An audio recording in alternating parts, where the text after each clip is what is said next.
April 10th, 1945. A pale dawn crept over the ruins of Kassel, Germany. Smoke still rose from the shattered rail yards that once pulsed with the heart of the Reich's logistics. Along a ridge outside the town, Lieutenant General Fritz Bayerlein stood beside his staff car, its engine long silent for want of fuel. Through field glasses, he watched the impossible. Endless lines of olive-drab trucks stretching to the horizon, rumbling eastward over cratered roads. They came in columns of 20, 30, 50 at a time, engines growling in a rhythm that seemed to shake the very ground. The general lowered his glasses and muttered to his aide, almost to himself, "It is madness. They move, as if their ports were in the next valley." Before we jump back in, tell us where you're tuning in from. And if this story touches you, make sure you're subscribed, because tomorrow I've saved something extra special for you. A month earlier, he had still believed that the Americans' logistics so extravagant in Normandy would collapse under their own weight once they entered the heartland of Europe. He had written as much in a report to Field Marshal Model in late February. The Americans advance with arrogance born of fuel abundance. But no army can feed 1 million engines this far from its coast. Yet here they were, trucks upon trucks, carrying not only supplies, but entire infantry battalions and armoured divisions forward, as though the war had simply outgrown the very laws of logistics. The same laws on which German doctrine had been built for 2 decades. The irony could not have been deeper. When the Wehrmacht had stormed into France 5 years earlier, its commanders mocked the Allies' dependency on machinery. German officers took pride in the mechanical purity of the Panzer Arm, a precision instrument, operating within carefully calculated supply radii, its doctrine shaped by years of exacting mathematics and staff exercises. Trucks, in their view, were auxiliary useful for short-range mobility, never a substitute for the sacred rail. But what Bayerlein witnessed that morning was the culmination of a transformation so vast it defied even the German vocabulary for scale.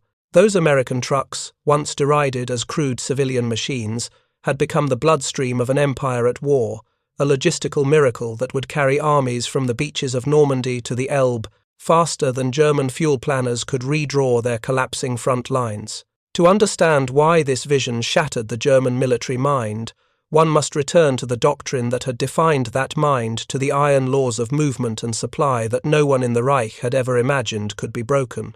For the German General Staff, logistics was a science of limitation. Every campaign plan from Poland in 1939 to Russia in 1941 began not with the number of divisions available, but with the number of kilometers they could move before starvation or fuel exhaustion overtook them. The Wehrmacht's system depended on railroads, meticulously scheduled, centrally controlled, and utterly fragile. Even in its greatest victories, the army of the Reich had never moved faster than its trains could lay new track behind them. The panzer divisions that cut across France in 1940 had travelled, at most, 200 kilometres beyond their nearest railhead before halting to refuel. Each German division still required thousands of horses to carry fodder and shells where trucks could not go. By 1944, the mathematical elegance of that system had turned into its death sentence. Allied bombing had reduced Germany's rail network to a skeleton.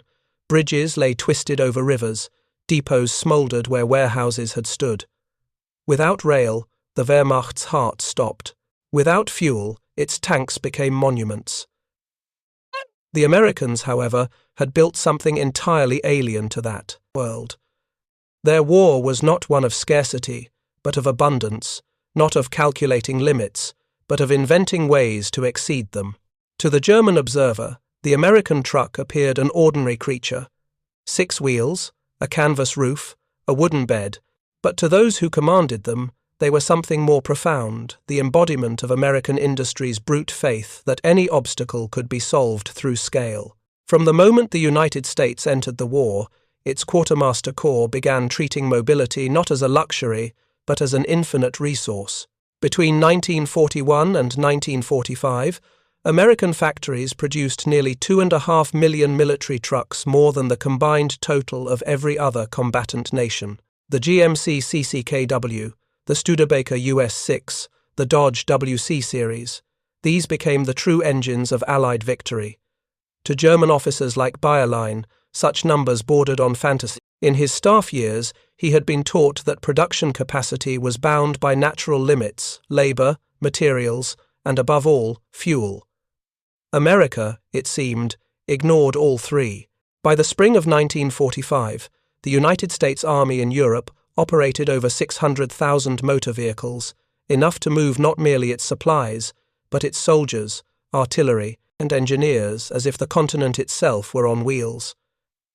Every advancing division possessed its own motorized train of cargo trucks, repair vehicles, fuel tankers, and mobile kitchens. When German officers first encountered these mobile columns during the breakout from Normandy, they believed them temporary, an unsustainable extravagance powered by captured French fuel and short supply lines. Yet as the Allied advance leapt from the Seine to the Meuse, from the Rhine to the Elbe, the convoys did not slow. If anything, they multiplied. Even in the ruins of German cities, prisoners of war would later recall the sound, a deep, continuous hum that rolled day and night. One captured officer described it as the voice of the industrial continent. Another wrote bitterly, "We calculated divisions, not engines. They calculated engines, not divisions, and they were right." To understand how those engines came to defy every law of supply, the German mind believed immutable, we must trace back to the decision that created this mechanized miracle, the deliberate choice by American planners to move not just supplies, but soldiers themselves, by truck transforming the army into a moving organism. That transformation began in the chaos following the Normandy breakout. When Patton's Third Army erupted through Avranches in late July 1944, it outran every calculation of supply. German staff officers predicted his advance would collapse within a week. Instead, he pressed on, fed by the lifeblood of the Red Ball Express, 6,000 trucks moving 24 hours a day between Cherbourg and the front. But the Red Ball Express was only the beginning. By autumn, American logisticians began planning something even more audacious, to mechanize troop movement itself. The vision was simple in concept, yet revolutionary in scale. Rather than waiting for rail repair, entire infantry divisions would be lifted forward by truck convoys, leapfrogging rail bottlenecks entirely. To German analysts, this idea bordered on lunacy. A division numbered 15,000 men, with equipment weighing nearly 10,000 tons. To move it by truck would require hundreds of vehicles operating in perfect coordination, an impossibility, according to every pre-war manual. Yet the Americans did it again and again. In September 1944, elements of the 95th Infantry Division were moved from Normandy to Metz over 250 miles entirely by motor convoy. The operation consumed over 1,500 trucks and was completed in just 3 days. A similar movement in the winter of 1944-45 saw the 97th Infantry ferried from Le Havre to the Rhine in 4 days, through snow and bomb-damaged roads, without a single fatal delay. Each such movement confounded the German doctrine that troops must march or travel by rail. Where their soldiers trudged through mud and sleet, American infantry rode dry and rested, dismounting ready to fight. By early 1945, the United States Army had refined this art into routine. Truck transport units, the same quartermaster battalions that had once delivered ammunition, now operated like civilian bus lines, ferrying entire regiments on fixed routes with military precision. They could load, move, and unload a full division in less than 48 hours. The consequences were catastrophic for the German defense. Mobility had ceased to be the privilege of armor. It had become the default condition of the American army. By the time General Bayerlein gazed upon those endless columns at Kassel, he was witnessing not chaos, but choreography. What appeared as an unbroken flood of trucks was, in fact, an exquisitely timed relay system, a living proof that the Americans had turned logistics into an instrument of strategy itself. He could no longer laugh. For the men who had once mocked the clumsy American truck as a symbol of waste and excess, the sound of those engines was now a requiem for their own military science. And yet, as the convoys thundered eastward toward the Elbe, even Bayerlein could not grasp the full magnitude of what they represented, the total inversion of everything the German General Staff had once believed about war, economy, and the power of men over machines.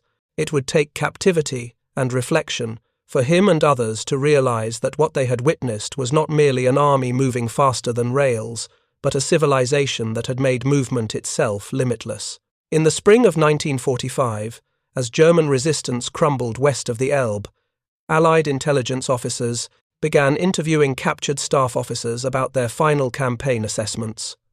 The transcripts, many preserved today in the U.S. National Archives under the Foreign Military Studies series, reveal something remarkable. Not resignation, but astonishment. Colonel Hans-Georg Hildebrandt, formerly of the 21st Panzer Division, told his American interrogator at Trent Park, "We had no term for what you were doing.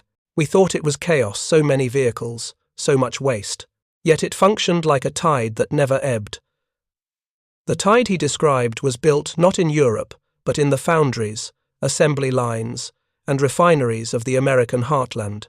By 1943, General Brehon Sommervell's services of supply had already concluded that victory in Europe would depend less on armor production than on the creation of a transportation machine without precedent. The calculations were brutal. A single infantry division consumed roughly 700 tons of supplies every day in combat: food, fuel, ammunition, spare parts, and medical stores. A mechanized army advancing 400 miles from its port would need not just supply, but continuous replacement of vehicles lost to wear. German analysts had calculated that such a system was impossible. They assumed the Americans would be constrained, as they were, by steel quotas, tire shortages, and fuel limits. What they never imagined was the industrial re-engineering of an entire nation to dissolve those limits. At the Ford River Rouge plant in Michigan, conveyors once devoted to civilian sedans began turning out thousands of 2.5-ton trucks every week. General Motors' GMC division produced more than 500,000 of its CCKW model alone. Studebaker's US-6, originally designed for export through Lend-Lease to the Soviet Union, filled American quartermaster columns as well. Each truck was standardized to a degree the Wehrmacht never achieved. Interchangeable parts, common. Tires, uniform bed dimensions, and identical coupling points. It meant that mechanics in the field could cannibalize and repair in minutes rather than hours. To the Germans, whose vehicles were hand-tuned machines of precision, this seemed crude until they realized that crude meant immortal. The heart of this mobile miracle, however, was fuel. A German panzer division in 1941 carried on average 6,000 horses for supply and required roughly 300,000 litres of fuel for a major operation. By 1944, even those quantities were fantasy. Synthetic fuel output from the Leuna and Politz plants had fallen by more than half under Allied bombing. Meanwhile, American tanker trucks, each carrying up to 1,500 gallons, turned roads into moving pipelines. The Allied petroleum distribution system, operating from the Normandy beaches, laid flexible pipelines under the channel and then paralleled every major road artery with pump depots and refueling points. In late 1944, this system was moving over 1 million gallons per day. Preparing and narrating this story took us a lot of time, so if you are enjoying it, subscribe to our channel. It means a lot to us. Now back to the story. To the German mind, this was not logistics but alchemy fuel conjured from thin air. When the Red Ball Express began its run in August 1944, the Germans assumed it was a desperate improvisation. By the time Patton's spearheads reached the Moselle, it had become an institution. Thousands of African-American drivers, many from units that the army had once relegated to menial labor, now formed the backbone of the front. They drove through nights lit by tracer fire, through bombed towns and mine-scarred fields, keeping engines alive with improvised repairs and caffeine-black coffee. Corporal Leroy Brown of the 3,916th Quartermaster Truck Company recalled after the war, "You didn't think about the line. You thought about keeping the truck between the ditches and the convoy moving. If we stopped, somebody up ahead went hungry or ran dry. This living artery stretched hundreds of miles, with convoys moving north on one lane and south on the other, headlights masked, engines never shut off. German reconnaissance pilots reported what they believed to be continuous armoured columns. In truth, They were supply convoys, so dense they appeared endless from the air. The irony deepened in the winter of 1944, when Operation Market Garden and then the Ardennes offensive put every Allied logistic assumption to the test. The Red Ball Express was disbanded in November, its mission complete, but the network of replacement truck routes coded green, white, and gold ball took its place. During the Ardennes crisis, these convoys became lifelines. When snow choked rail lines and depots were overrun, the trucks carried fuel and rations to encircled units at Bastogne. The Germans, who had believed motor transport unsustainable beyond 100 kilometers, now faced an enemy who could maintain mechanized operations across a continent of destruction. One Wehrmacht officer captured near Trier in January 1945 told his interrogator, "We saw your vehicles everywhere, trucks, jeeps, even the chaplain had one. We thought your generals were magicians." They were not magicians, but organizers. Behind every convoy lay a mathematics of motion the German staff had never conceived. American planners treated the truck as a unit of distance time. A vehicle traveling 30 miles per hour for 10 hours could deliver 6 tons 200 miles inland and return within 48 hours. Multiplied by thousands, these small constants produced a velocity of supply that turned doctrine on its head. The logistical miracle also had a human face. The mechanics who kept the convoys rolling. Sergeant William H. Jones, stationed at a forward maintenance depot near Verdun, recalled that in the first week of March 1945, his team replaced over 200 engines. They operated under tents of canvas and smoke, cannibalizing wrecks and working by lantern light. "We were surgeons for trucks," he wrote later. "If the heart was sound, we'd find a way to make it beat again." Each time a truck returned to service, another battalion moved closer to the Rhine. The Germans attempted countermeasures air raids on depots, artillery fire on road junctions, but the effect was negligible. Destroy one bridge, and engineers threw a Bailey Bridge across the gap in a day. Bomb a convoy, and within hours another replaced it. The resilience bewildered them. In the interrogation notes of General Hasso von Manteuffel, commander of the 5th Panzer Army during the Ardennes campaign, he confessed, "We believed we could paralyze your communications by striking a few choke points, but the Americans have no choke points. Their entire army is a road." That observation was not metaphor. By February 1945, the U.S. Army's motor transport units controlled more than 100,000 miles of operational routes across Western Europe. Maps resembled vascular systems, arteries, veins, and capillaries, each marked by colored arrows indicating direction of flow. Dispatchers at forward control points managed traffic with radio networks linking every column. To the German High Command, long accustomed to centralized orders and telegraphed directives, the idea of decentralized logistical control was incomprehensible.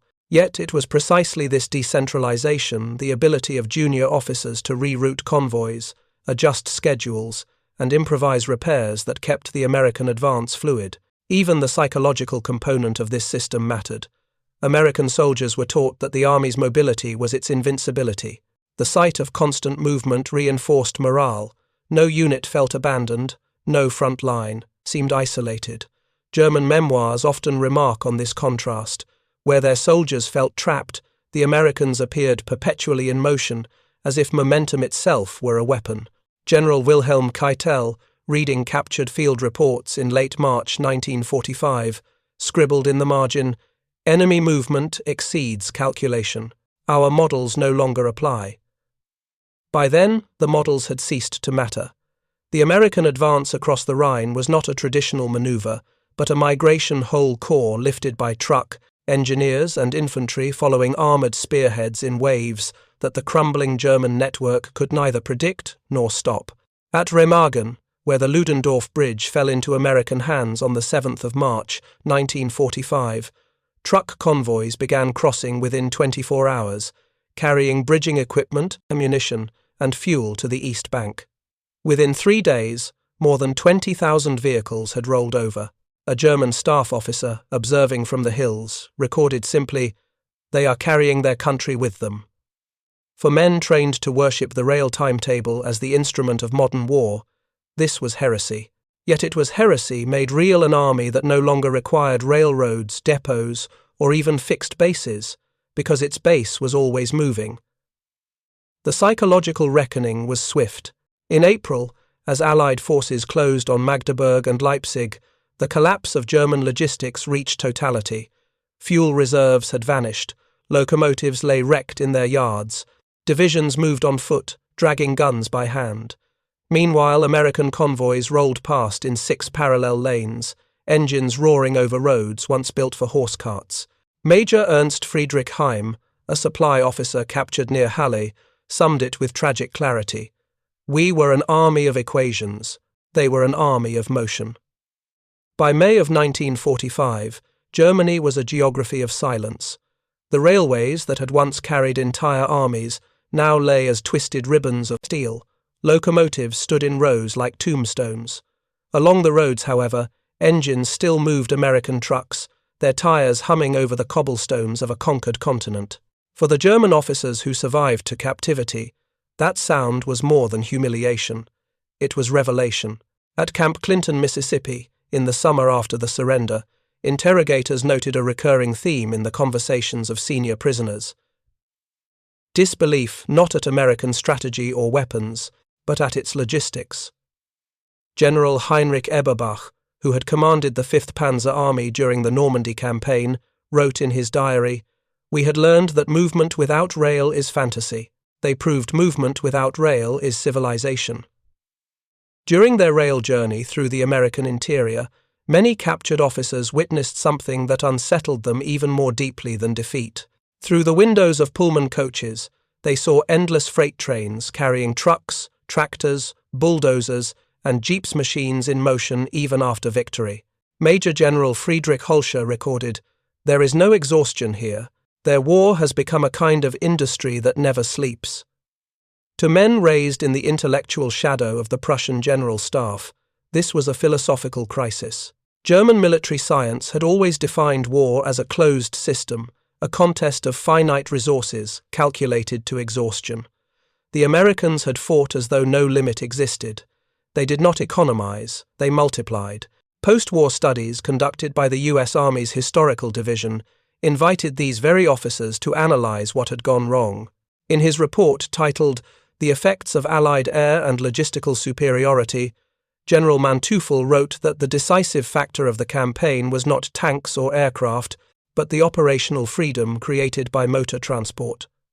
He concluded that the Allies had achieved what German doctrine had dismissed as impossible, a fully motorized war sustained across oceans and continents. The mathematics were merciless. By the end of the European campaign, American forces in the theater of operations were consuming nearly 10 million gallons of fuel every day.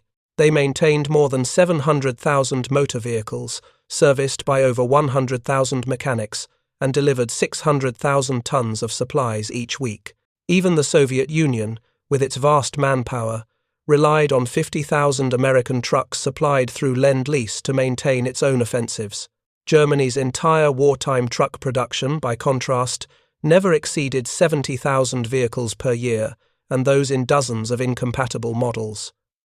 When fuel ran out, they slaughtered horses to feed their men. The Americans, with their tireless convoys, seemed a species from another planet. For the men who had once mocked that extravagance, captivity became a long education in the practical theology of mass production. Colonel Hildebrandt, the former Panzer Division logistician, was assigned to agricultural work near Baton Rouge. There he watched convoys of civilian trucks haul grain and sugarcane using the same standardized chassis as the Army's cargo vehicles. He wrote in his camp journal, "They have made mobility their agriculture. Even peace moves on wheels." In another camp, General von Mellenthin, already famous for his memoirs, lectured fellow prisoners on what he called the mechanical mind. He argued that German officers had mistaken complexity for intelligence, craftsmanship for strength. "We built fine watches," he said, "and they built clocks that filled the world with ticking." The truth of that metaphor would define the post-war world. When American occupation authorities began rebuilding the shattered infrastructure of Europe, they used the same truck convoys that had destroyed it. Engineers from the Transportation Corps turned their wartime depots into civil supply hubs, delivering food, coal, and medicine to millions of displaced civilians. For many Europeans, the first sign of recovery was again the drone of truck engines on the horizon. Meanwhile, back in the United States, demobilized vehicles flooded the civilian market. Surplus GMC and Studebaker trucks were sold by the tens of thousands, powering construction firms, farms, and the new interstate commerce that would soon demand its own network of highways. The logistical miracle of 1944 had laid the groundwork for the American highway revolution of the 1950s. In that sense, the road to Berlin led directly to the road to everywhere. Military historians, reflecting on the campaign in later decades, began to describe it as the first truly logistical victory. Professor Martin van Creveld, writing in Supplying War, noted that the Red Ball Express and its successors had abolished the tyranny of distance. Where previous wars were measured in fronts, the Western Allies had fought a war measured in flow, the continuous movement of materiel and men across space and time. The German archives tell a parallel story of intellectual collapse. As early as 1943, internal memoranda from the Wehrmacht's Transportation Office warned that Allied vehicle production had reached non-rational proportions. Engineers requested that doctrine be revised to account for enemy logistical asymmetry. The request was ignored. Even in the final months, many officers still believed that the American advance would stall for lack of fuel, as every other army in history had. It never did. In April, when Patton's Third Army reached the Mulde River, his supply lines stretched more than 500 miles from the Channel ports. German analysts had once calculated that 200 kilometers was the absolute limit for motorized supply, yet the convoys delivered daily, as punctually as city milk trucks. In their post-war interrogations, several German officers tried to rationalize the phenomenon as mere industrial excess, but others recognized something deeper. General Bayerlein himself, who had stood on that ridge near Kassel watching the endless lines of trucks, later told an interviewer, "It was not just production, it was faith. They believed that if they built enough wheels, the world would move." He was not wrong.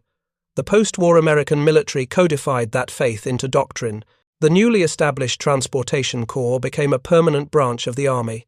Its emblem, a winged wheel symbolizing the conviction that logistics was not support but strategy.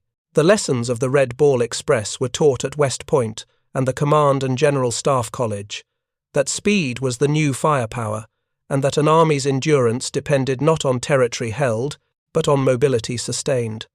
Even the Soviet General Staff took note. Marshal Zhukov, whose own offensives had relied heavily on American Lend-Lease trucks, later wrote that the Western campaign had demonstrated the complete victory of transport over geography.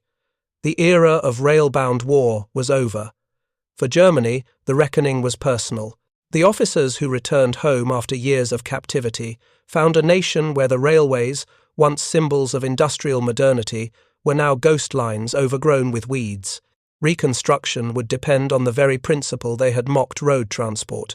American surplus trucks became the first vehicles of the new Bundeswehr and the lifelines of the Wirtschaftswunder, the economic miracle. In the industrial ruins of Wolfsburg, Volkswagen engineers studying Allied supply vehicles adopted their principles of modularity and standardization. The philosophy that had defeated the Reich's precision finally rebuilt its future. And yet the memory lingered of that moment in the spring of 1945, when German generals stood on ridges and watched a moving nation pass before them. To many, it felt less like defeat than revelation, that war had entered a new dimension, where the measure of strength was no longer the number of guns or tanks, but the number of engines that could be kept running. Private James Rucard, the young driver from Ohio who had once raced down the Red Ball Express, returned home after the war and joined a trucking company. In an interview decades later, he recalled, "Out there, every mile you drove was a battle won. We didn't fight with rifles, we fought with distance. Distance had indeed become the final weapon." The German war machine, built on doctrines of precision and economy, had met an enemy that fought with chaos organized into rhythm. Every principle of order the Wehrmacht revered, rail schedules, fuel rations, maintenance cycles, had been overwhelmed by the simple act of movement multiplied beyond comprehension. When historians today revisit those closing months, they find in the endless convoys not merely a logistical triumph, but a mirror of the century itself, a civilization discovering that power could mean perpetual motion. In the ruins of Kassel, long after the last engines had faded, villagers spoke of the strange quiet that followed. The roads still bore the imprints of heavy tires, pressed into the soft spring mud. For weeks, the marks remained, like fossilized waves. Children traced them with sticks, following the grooves until they disappeared into the east, toward a horizon no longer defined by rail lines, but by roads. Those roads would soon carry bread instead of ammunition, workers instead of soldiers. But the echo of those engines would endure in the autobahns rebuilt for peace, in the convoys of aid that crossed the same frontiers a few years later during the Berlin airlift, and in every modern army that now measures its strength, not in divisions but in mobility. In that echo lies the final irony. The trucks that German generals once ridiculed as symbols of waste became the instruments that buried their doctrines, then paved reconstruction of the very nation they had led to ruin. War, it turned out, had not merely been about territory, ideology, or technology. It had been about movement, the capacity to turn steel and fuel into motion without end. And so, as the last German prisoners were shipped home from America in the late 1940s, many carried with them a new respect for what they had witnessed, an army that had made the road its weapon. Bayerlein, in one of his final interviews before his death in 1970, summarized it with the weary clarity of a man who had seen too much. "We believed that movement followed victory," he said. "They proved that victory follows movement." In the spring of 1945, the convoys that had carried war to the heart of Europe began to carry peace. The same engines that thundered eastward with ammunition now rumbled west with refugees, prisoners, and orphans. The smell of fuel still hung in the air, but the sound of engines no longer meant fear. For the men who had driven those trucks, the anonymous soldiers of the Red Ball Express, the mule drivers of freedom, the end came not with parades, but with a sudden quiet. One morning the orders simply stopped. The long roads they had memorized by heart now stretched empty before them, leading to homes they had almost forgotten. Private Henry Slim Jenkins, a driver from Louisiana, recalled standing beside his decommissioned GMC and running his hand along the dented fender. "That truck got me through more shells than luck did," he said. "I figured if it could make it to Berlin, I could make it back home." He did. And so did tens of thousands like him. Across the ocean, Europe's broken highways became arteries of recovery. The U.S. Army turned its vast transport network into a lifeline for rebuilding. Convoys carried food, medicine, and coal to starving cities. Engineers who once plotted invasion routes now mapped reconstruction. The trucks that had conquered distance now conquered hunger. In Germany, the irony deepened. Civilians scavenged wrecked depots for spare parts and fuel cans. Children played in the rusting shells of Studebakers once branded with white stars. Before long, the occupying authorities began to auction off surplus vehicles. Mechanics repainted them, families converted them into delivery vans, farmers into tractors. A generation that had mocked the wasteful American road army rebuilt its nation on the same wheels. By the early 1952, the autobahns once designed for blitzkrieg echoed again with engines, but this time they carried bread, beer, and bricks. What had begun as a war of movement ended as an age of mobility. Historians would later call it the second victory of the trucks. The first was military, the second was civilizational. The generals who had witnessed the convoys from their ruined headquarters carried those memories into the long years of reflection that followed. In post-war memoirs, many wrote of that astonishment that bordered on awe. General Hasso von Manteuffel, once a titan of armoured warfare, admitted, "We thought war was a matter of precision and nerve. They showed it was a matter of flow."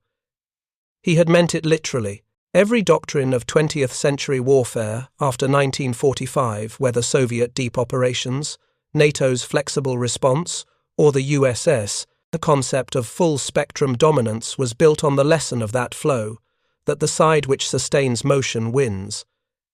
It was no longer about holding ground, it was about moving faster than history could catch you. In the decades that followed, the descendants of those wartime vehicles kept evolving. Diesel engines gave way to turbines, then to digital logistics and satellite navigation. But the principle remained: movement as strength, speed as survival. Even the interstate highways of Eisenhower's America bore the invisible imprint of the Red Ball Express. Eisenhower himself had seen those convoys crawl across Europe and understood that a nation's defense depended on its ability to move within itself. The U.S. Interstate Highway Act of 1956 was, in a sense, the final campaign of that war, a peacetime army of asphalt stretching from coast to coast. Those roads would carry not just soldiers, but citizens, not divisions, but dreams. Yet behind the triumph lingered something quieter, almost sacred, the knowledge that victory had come from the hands of men whose names never appeared in textbooks, drivers who never fired a shot but whose engines roared louder than any artillery. Sergeant Louise Dupree, one of the few women to serve in the Women's Army Corps motor pool, later said, "We didn't just deliver supplies, we delivered possibility. Every mile we drove made tomorrow a little more real. That tomorrow became the modern world. Today, when a convoy of humanitarian aid trucks crosses a border after a disaster, or when relief supplies reach a remote village after an earthquake, it carries the same lineage, the idea that logistics is not only the engine of war, but of mercy. The wheel that crushed tyranny became the wheel that feeds and heals." In a museum in Virginia, one of the last surviving Red Ball Express trucks stands restored, olive-drab paint, white star faded to grey. Visitors often pass it without realizing what it represents, but if you stand close enough, you can still see the faint dents in its steel panels, the marks of gravel and shrapnel, the handwriting of a continent reborn through motion. A small plaque beneath it reads, "This truck carried the war to its end, and the world beyond it." In the end, the German generals were right about one thing: war is decided by movement. They had simply misunderstood what movement meant. They thought it was the speed of tanks. The Americans proved it was the speed of will, the relentless determination to keep going, no matter the terrain, no matter the fuel, no matter the night. When the last columns rolled through the Brandenburg Gate in the spring of 1945, they were not just bringing an empire to its knees, they were delivering the future on four wheels. The future of mobility, of commerce, of reconstruction, of the modern age itself. And as the engines finally fell silent, the world they left behind began to move in their image forever forward, forever on the road. Because in the end, the greatest weapon of the Second World War wasn't the tank, the plane, or even the bomb. It was the truck, the humble, unglamorous truck laughed at by generals, driven by dreamers, and remembered by history as the machine that carried the world to its next beginning. Up next, you've got two more standout stories right on your screen. If this one hit the mark, you won't want to pass these up. Just click and check them out. And don't forget to subscribe and turn on the notification bell, so you don't miss any upload from us.